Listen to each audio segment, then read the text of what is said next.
Welcome everybody, this is Niklas Huschenbeet, and today I would like to take a look at the game Fabiano Caruana against Alexander Grischuk played on the first day of Rapid Chess in the second leg of the Grand Chess Tour taking place right now in Paris.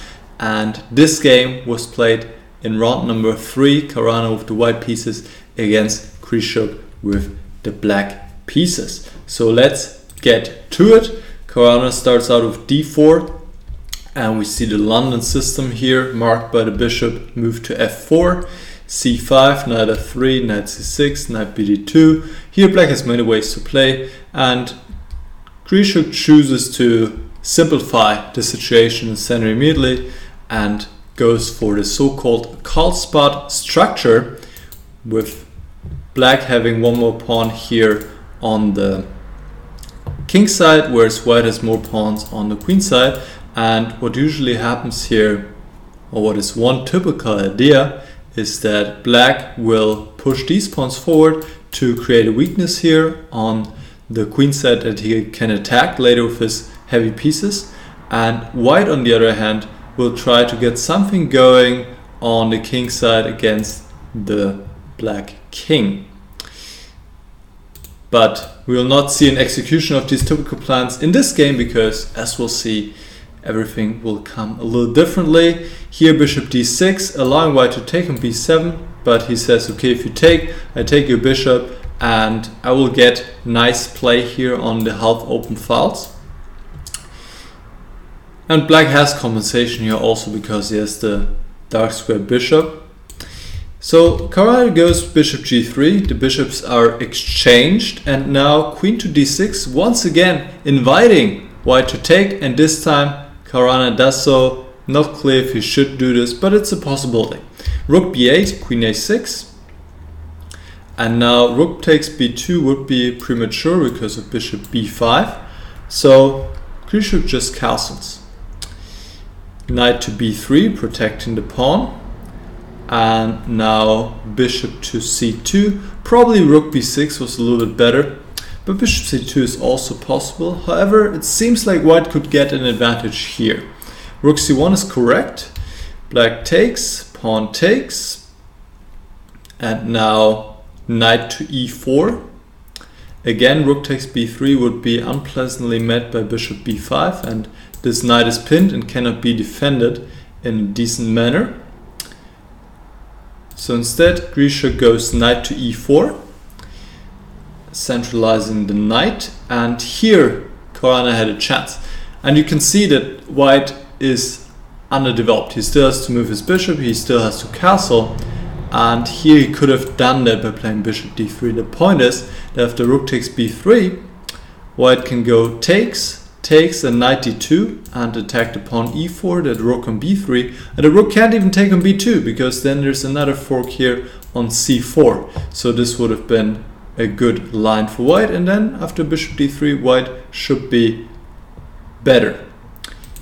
Queen a4 protects the pawn, but it's a little bit slow, and here exactly what you should do in these situations Grischuk does, opening the position when your opponent's king is still in the center. e5, good move. Now bishop e2, and now we see that white cannot keep this beautiful coherent pawn structure he had before on the queen side. Now these pawns are isolated and they're weak, and they are targets, which is why black now doubles on the b file, and he wants to get the pawn back that he sacrificed earlier. Now rook to e1. Of course, for now the pawn cannot be taken because the knight is hanging on c6, and here both sides just improve their position.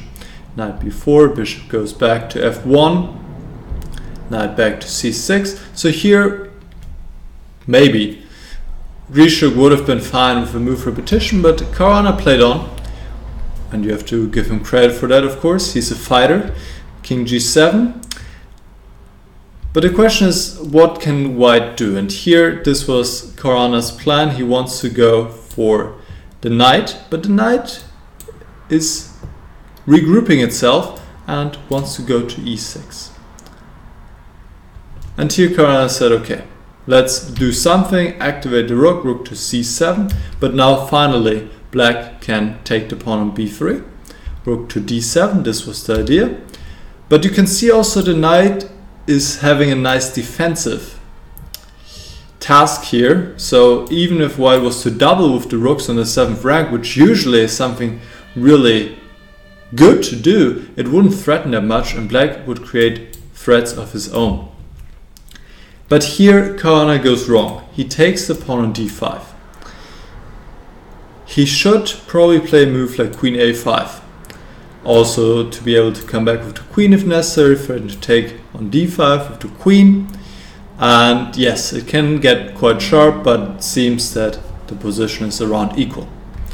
After rook takes d5, black is better and Grischuk finds the right way here, sacrifice the exchange. Rook takes f3 to open up the white king. Queen takes, now there's a checkmate threat, queen takes and knight takes. White comes back with the queen, but here we see the problem of rook takes d5. Now black can take another pawn and attack the rook on d5.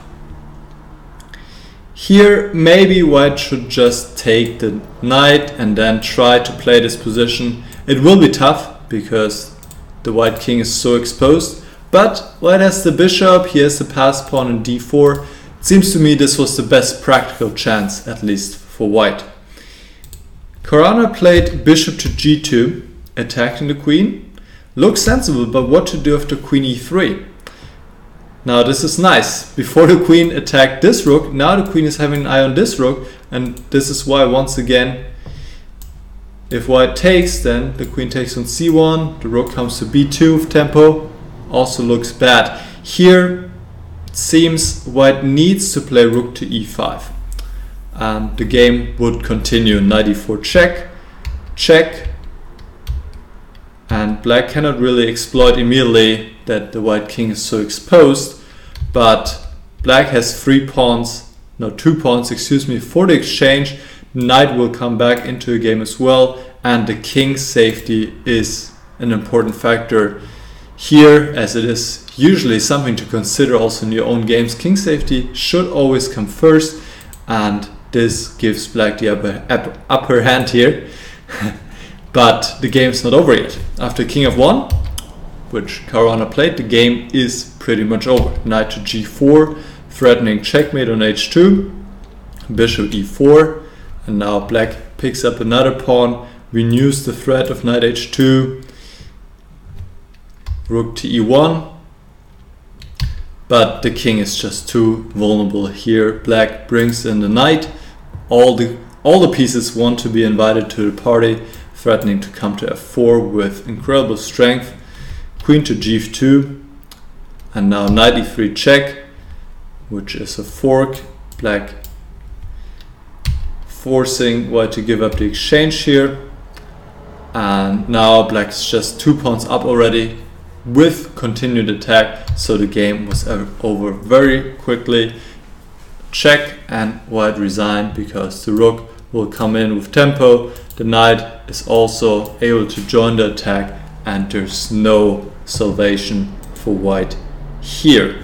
So it took a pretty drastic turn suddenly. When Caruana took on d5, Grischuk unleashed this exchange sacrifice, which he judged correctly. That would give him a great attack, and then Caruana made one more mistake, king f1, after which he couldn't hold the position together.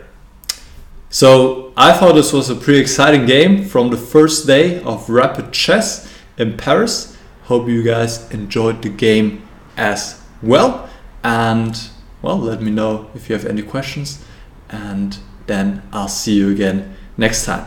Bye bye.